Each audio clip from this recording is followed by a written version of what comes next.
What is up, gang? Thank y'all for tuning back in with us. Hi, Today, guys. we are reacting to scary conspiracy theories that turned out to be true. I like conspiracy theories, and I like that it turned out to be true because the whole point is conspiracy theory. You don't think it's going to happen or you don't think it's true. But for them to turn out to be true makes it very scary. So before we dive in, if you new, make sure you subscribe to this channel, hit that thumbs up, also notification bells. Also, if you in that kitchen, seasoning that chicken, Boy. but for real, if y'all having a rough day, click on us, laugh, and go back and do it again. Retry. Don't throw nothing in the trash. Don't cancel Thanksgiving. Breathe, laugh. Well, we're not gonna really think they want to hear that? Y'all not gonna be laughing. They don't. Y'all not gonna be laughing on Don't. this one. Y'all might be messed up with this one like us. So this one might mess y'all up. Sorry for picking. Y'all picked the video before Thanksgiving, so can't be too mad at us. But sorry for this being the video the day y'all might be cooking. Might get y'all a little hee ha ha after this one. Y'all might need it. Missing Japanese citizens. One night in June 1978, a 22-year-old single mother of 2 kids named Yaiko Taguchi was working her usual shift in Tokyo, Japan's cabaret Hollywood. After finishing her shift right at around midnight, Yaiko left the cabaret through the front door and was never seen again. At first, nobody thought that anything serious had happened to Yaiko. In fact, several years later, her manager was questioned, and he claims that everyone thought she had quit when she failed to show up. At around that time, there had been rumors going around that several North Korean spies were working undercover in Japan looking to abduct innocent citizens and hold them as hostages back in North Korea. However, this was seen by the Japanese government as nothing more than a conspiracy theory that couldn't possibly be true. Sadly, the missing case of Yaiko went cold, and it wasn't until almost a decade later that a clue to her whereabouts emerged following a disturbing chain of events. In November 1980, Y'all going deep. They going deep.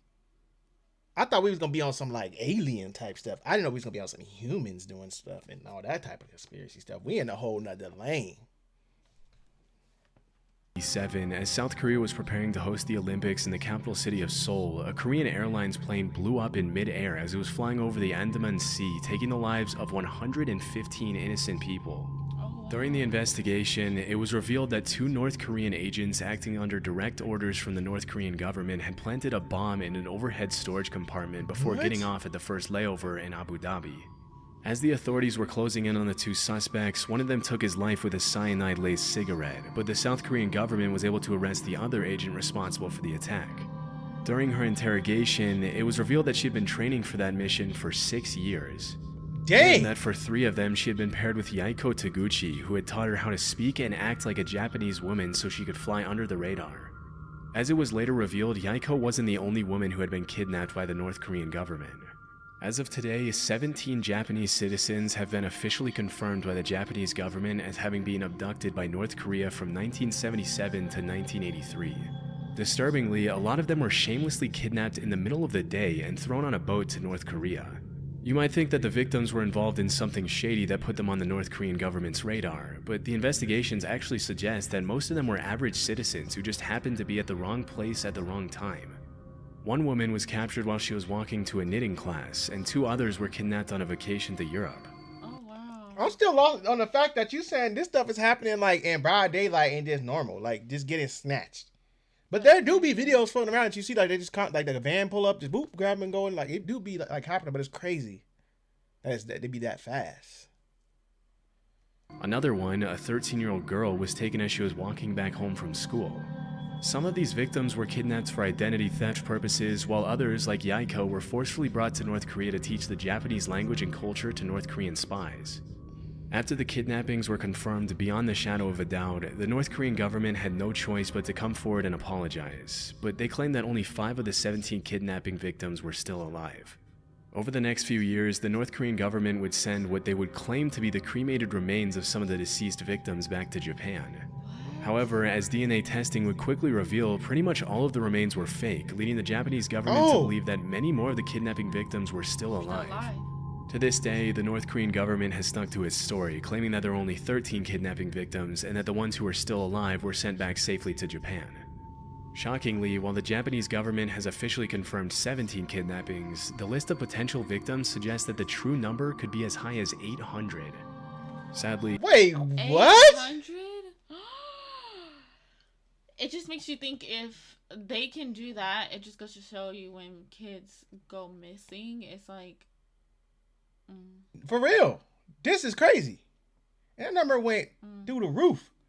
Given the current political situation, it's unlikely we'll ever see the full extent of these abductions, or see the North Korean government held truly accountable for its horrific crimes. Heart attack gun. Back in the 70s, a journalist named Seymour Hersh published an article in the New York Times in which he accused the CIA of several assassination attempts on both foreign and American politicians who they considered to be anti-war dissidents. Due to these allegations, the US Senate put the CIA under investigation for alleged covert action abuses, which resulted in the release of 14 reports on major abuses committed by the CIA, FBI, and NSA. The majority of the reports included accusations of crimes such as opening and resealing US citizens' private mail for several years and illegally surveilling Black Power activists. Dang. Although these claims are obviously pretty serious, they paled in comparison to one particular accusation, or conspiracy theory, which alleged that the CIA had developed a pistol that could fire a poison dart over 300 feet, take a person's life, and leave absolutely no trace as to the cause of death. What? But it would say it was poisoned. Why y'all got us watching this type of But it stuff? would say they were poisoned. But, no, he said, but it's probably not detectable. Probably us, they telling us it's probably poison, but if you hitting somebody, it probably don't show up. So people could be out here just dropping dead. You don't even know. That's crazy. This is probably the wildest one. This gonna mess me up. This probably Is just. this real? Could you imagine what? Now I gotta walk How outside do we thinking know I could this be is hit. real? How do we know this is real? It's conspiracy theory, but they saying these are true. So obviously somebody probably had to come up. As it was later revealed, this theory turned out to be true, and the development of the poison dart gun was just one part of the program called MK Naomi, through which the CIA had sought to develop weapons for biological warfare. In 1975, William Colby, the CIA director at the time, had to testify in front of the committee that was investigating the agency. During questioning, he claimed that the CIA had developed a host of biological weapons as part of a plan to eliminate German leaders during World War II, but that their research had continued until well after the war. He also mentioned that the poison dart gun was almost completely silent on account of the battery that was housed inside the handle, and that it had been specifically designed for the target to feel nothing more than a mosquito bite when the dart struck. What's making this, man? See, what's making this even more scarier, y'all? That right there, battery and is a mosquito bite. Secondly, You know what's so crazy? this is 1975. You know what's crazy? I have never felt a mosquito bite. I always knew they bit me because I start itching. Yeah, and you it's don't. a bump. But I never felt this, No. so I probably wouldn't even know. And I'm walking, Dead. you know, just. And this is 1975. Ain't 2000 technology is up. Imagine what they did. Imagine what they got now. I don't want to imagine. Them pigeons that we talking about, them pigeons that ain't real. Interestingly, the agency had used a specific shellfish toxin to make it impossible for anyone to know what the cause of death was, Exactly leading my forensic point. pathologists to believe that the victim had suffered an inexplicable heart attack. It wouldn't help pathologists that the dart was designed to melt inside the body so that it only left a small red mark where it entered the victim. Y'all, come on. Come on. Listen. Damn. I'm about to stress y'all out before Thanksgiving. I'm thinking we got a video. That's y'all fault. Y'all sent this video over here to be reacting to. Don't blame red me. mark look like a bite in a sense, and damn, it melts in the skin. Just dead. Don't even know. Just dead. You don't even know why you dead. You just dead. When asked if the heart attack gun, as it was nicknamed, was ever used on anyone, the director alleged that it had only been used for experiments and that there were no records of actual use. What you experiment As on? part of the investigation, the CIA What'd had you to hand over the experiment gun on? to the committee, and there are some pretty wild pictures of the committee members analyzing the gun as William Colby answers their questions about it. Normally, you'd expect to see something like the Man, heart they attack just gun in a smiling spy at homie. movie, and it's pretty wild to think that if they hadn't put it under investigation, they would have probably gotten away with using it for who knows what purposes. It's also pretty crazy to think that if that's the kind of stuff they were developing back in the 70s, imagine the kind of technology they have their hands on now. That's what I'm saying. I gotta. You see what I'm saying? Literally, you said that. Man, this the 70s. Oh my God. That's probably how people came up dead and stuff. Didn't even know. Like, how he died. For real. Think about it. It's a few deaths out here we questioning how this person died. Yeah.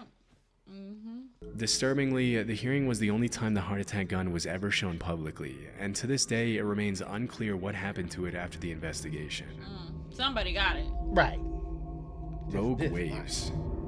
Sailors often get a reputation for making up stuff they claim to have seen during their time out at sea, They and ain't because making there's it up. no one there to refute their claims, they sometimes get away with some pretty tall tales. For centuries, sailors all around the world had talked about seeing monster waves on the open sea that would allegedly reach over 100 feet in height. What? In 1826, a French scary. captain claimed that he had seen a 108-foot tall wave in the Indian Ocean. Even though he had 3 sailors with him who backed up his claims, when he came back to the mainland, he was publicly ridiculed by the scientific community, as it was widely believed that it was impossible for a wave to be higher than 30 feet tall. For a long while after that, dozens of people continued to claim sightings of these monstrous waves in the middle of the ocean. I believe it. But with no real evidence other than eyewitness testimonies, the existence of these waves fell into the urban legend or conspiracy theory category. Well, why don't y'all go out there and find In out? the 80s and early 90s, the Draupner platform was set up in the North Sea off the coast of Norway to extract natural gas. As part of the protocol that was carried out to see if the platform was stable enough to withstand the rough seas, a wave height recorder was installed on the platform.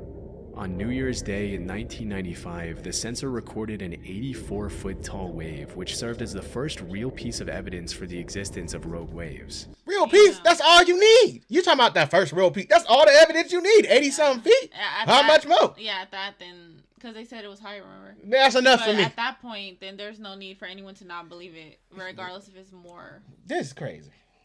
After this incident, a lot of people started wondering how many of the sailors from previous centuries had been telling the truth. They was telling the truth. What's more disturbing than that is that there were probably hundreds of disappeared sailors from all around the world who had come across a rogue wave, also known as a monster wave or a freak wave.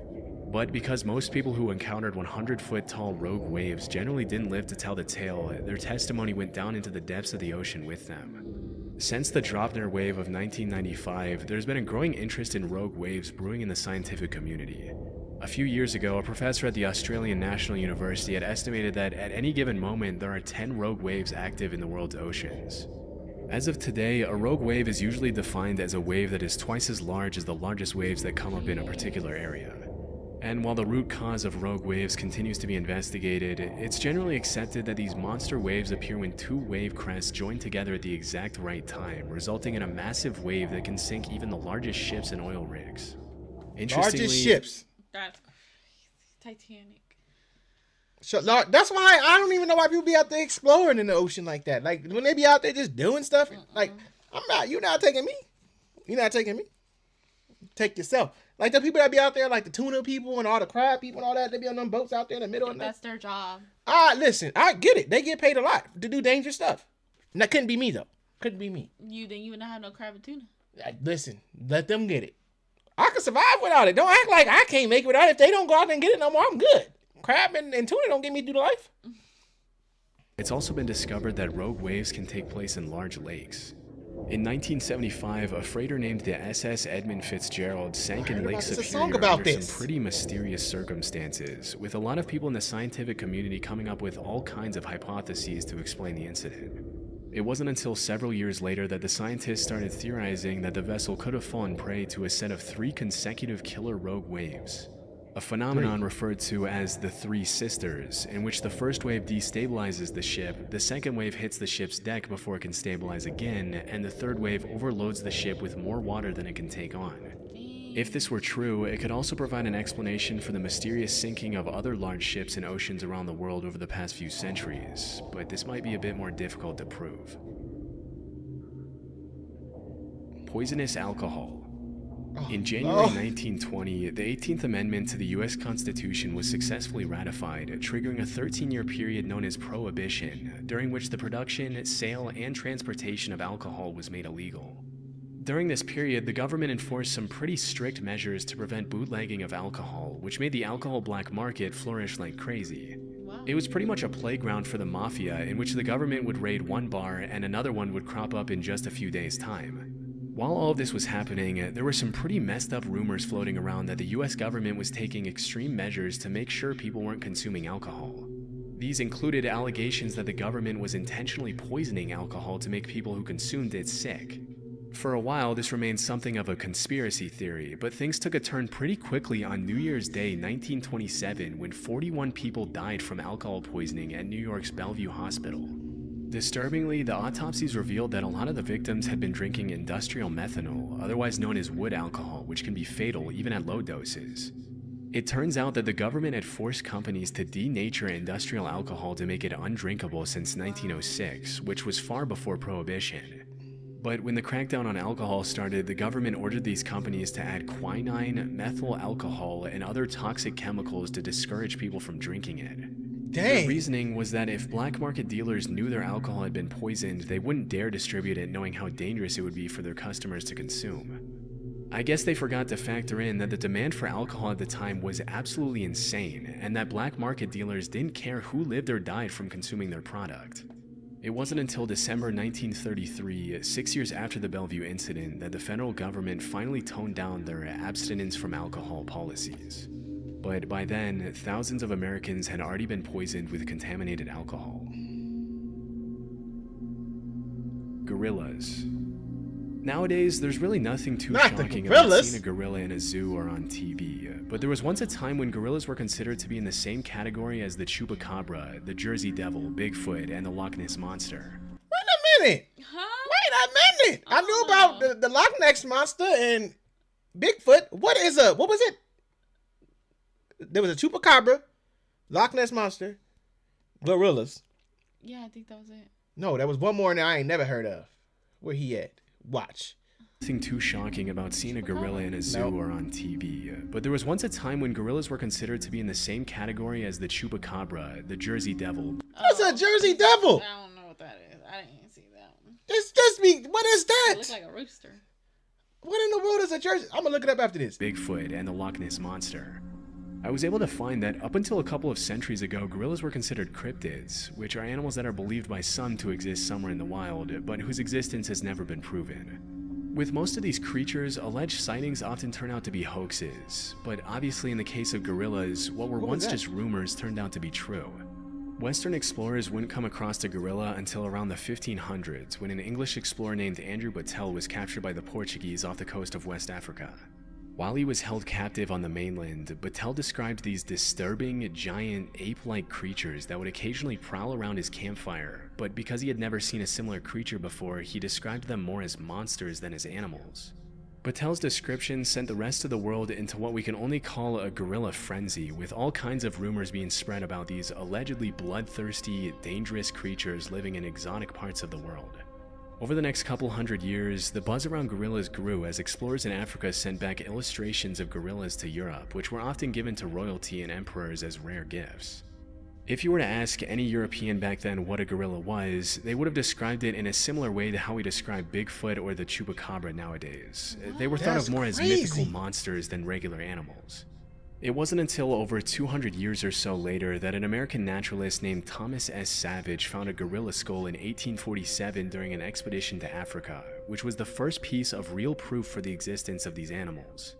Naturally, this triggered a bunch of new expeditions to the area, and between 1855 and 1859, French explorer Paul Duchaillu confirmed the existence of gorillas and even brought some back dead. Just as Andrew Battelle before him, Paul Duchaillu also described gorillas as these savage, bloodthirsty creatures which stuck in the public mind for a long time. Around 15 years later, some German explorers brought back a baby gorilla from Africa to Liverpool, even putting up some towels on the ship so he could swing around and entertain himself on the long journey back. As you can probably imagine, as soon as the ship arrived back in Liverpool, people started flocking around the hotel where the gorilla was allegedly being kept to catch a glimpse of the once mythical creature. To the public's dismay, Pongo the gorilla wasn't the massive, violent monster they had thought, but rather a cute little 2-year-old gorilla who loved to play with dogs. A few years later in 1902, a German explorer named Robert von Beringe killed 2 mountain gorillas, which were huge in comparison to the baby gorilla that the previous German explorers had brought back. And that was really the first time the public was able to understand what a full-sized adult gorilla looked like. It's pretty crazy to think that at some point these animals that we now see as normal were once seen as legendary monsters. That's crazy. Interestingly, if you really look at the research, there are a ton of other animals that we now take for granted that were once brushed off as hoaxes, including kangaroos, platypuses, giant squids, and Komodo dragons. With so many of these myths turning out to be true, it really makes you wonder how many animals are out there that we have no idea even exist. This was crazy. This was a crazy video. I don't know how to feel about this one. This one was like a lot. There's the thing though. I didn't think of that. Like gorillas were once, like he said, like something you didn't believe in. Well, I feel like Bigfoot. that's like for every animal though. Yeah, until you- Imagine the elephant. But How monkeys small we were are. considered dangerous, though. I mean, they will rip you apart. No, so but imagine. I'm just saying, imagine like a rhino to somebody or a freaking elephant. Them things is huge. But they said the gorilla, they would tear you up. So imagine back then, they Yeah. probably was tearing people up, and they probably did Yeah. think they was monsters. Yeah, true. I can see. What was that thing called? Jersey Devil. I think it was a Jersey Devil. Yeah, Jersey. No, I don't think it was a Jersey Devil. Yes, it was. It was a Jersey Devil. A Jersey. Yeah, I said a Jersey Devil. I think. That's what it looked like. My eyes burning. That looked weird. Don't they all?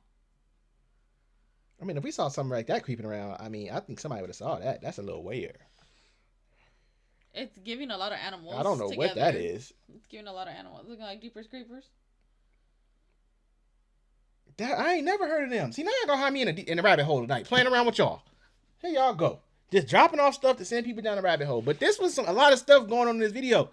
People was out, the alcohol to the knee. I'm still on the gun. I still ain't left the gun behind. I'm still on the first one when they were kidnapping just regular people, supposedly. You know, that's just so.